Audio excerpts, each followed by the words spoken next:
Hello, everyone. My name is Abbas Ebelanzako. I feel excited to participate in this debate on whether African nations should prioritize funding for research into population-specific genetic diseases over global collaborative genetic research. I'll be advocating global collaborative genetic research. As a way of introduction, genetic research is the study of genes and environmental factors that contribute to disease pathogenesis, characterization, and progression.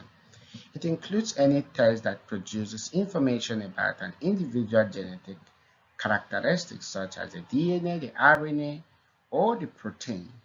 It also helps to identify molecular basis of genetic disorder, helps to develop new treatment and preventive measures, improving drug effectiveness like the case of antimicrobial resistance.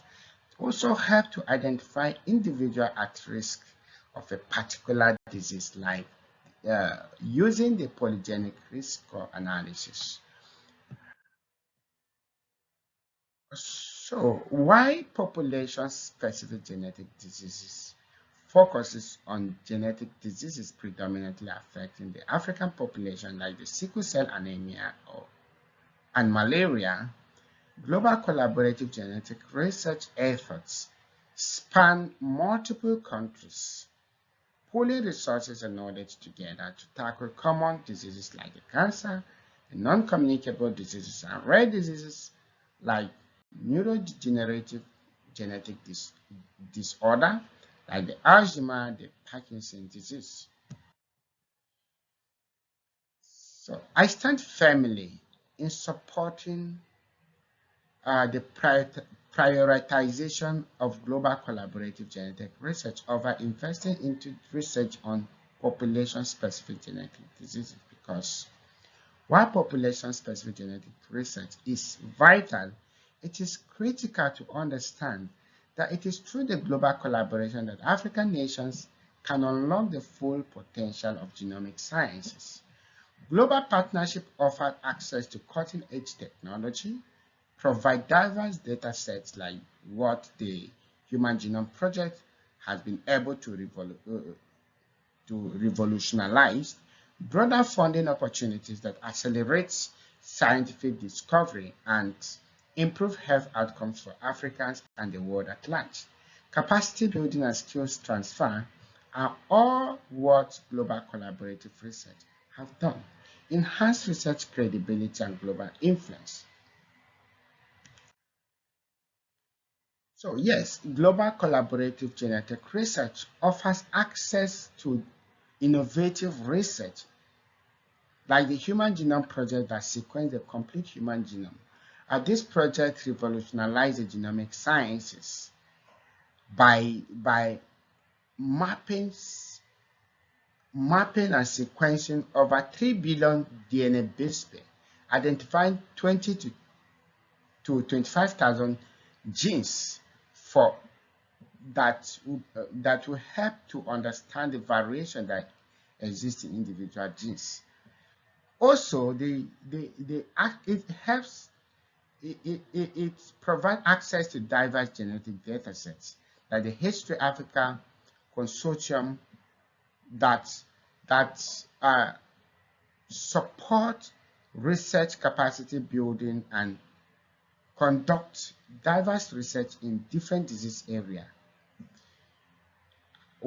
It has also helped in setting up 3 regional biorepositories in the whole of Africa through funding from the National Institute of Health and the UK Wellcome Trust. And fortunately, the picture here is showing the History Africa Biorepository that is set up in Nigeria. PI Professor Alash Labimiko. This is one of the best, or rather the best biorepository in the whole of Africa, where diverse samples are currently stored. And this will also help in terms of pandemic preparedness, where you can go back to these samples and carry out some genomic analysis. In terms of vaccine as well, this will help in identifying and carrying out some genetic analysis to identify genetic markers as candidates for vaccine. It also helped to build capacity and research infrastructure. You can see from the picture, see me undergoing a training organized by the European African Union for the implementation of personalized medicine. It, it helped it provides access to broader resource and expertise. We talk about the Illumina that built the genomic, the next generation scientists building capacity on next generation sequencing.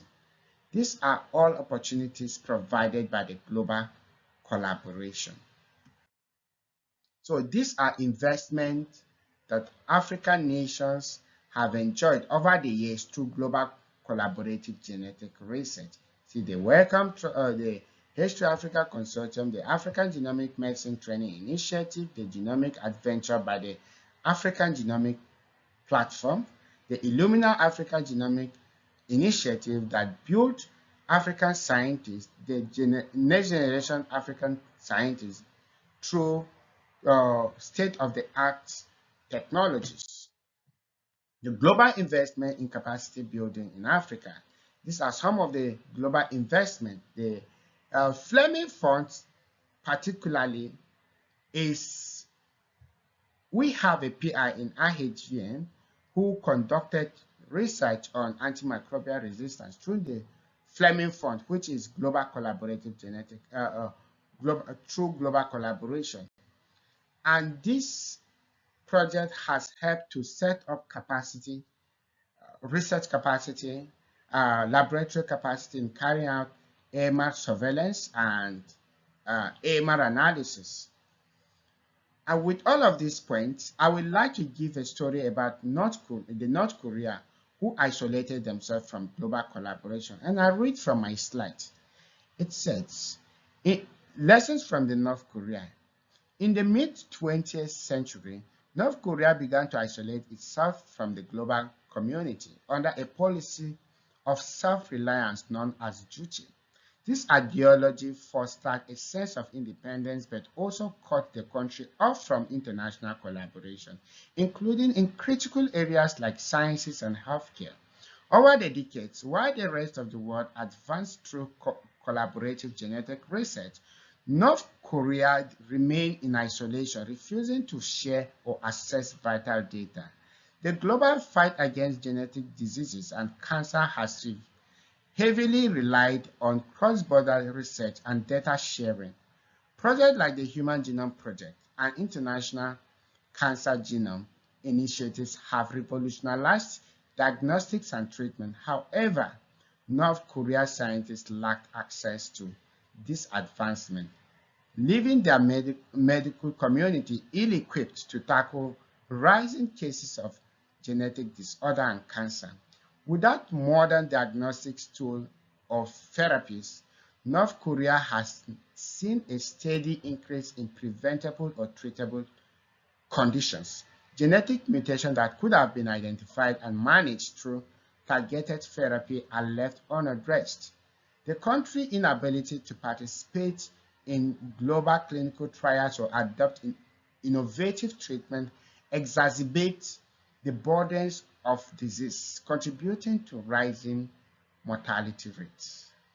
My question is, would you want to isolate yourself from global collaboration and suffer what the North Korea are undergoing, or you will want to leverage on global collaboration to enjoy to address the common diseases affecting the African? As I close, the health challenges facing Africa do not exist in isolation.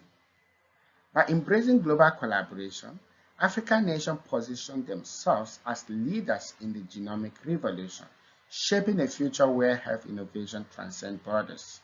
Together, we can leverage collective strength to address both local and global health challenges, ensuring no one is left behind. I hope I'm able to convince us that global collaboration should be prioritized over African-specific genetic diseases. Thank you.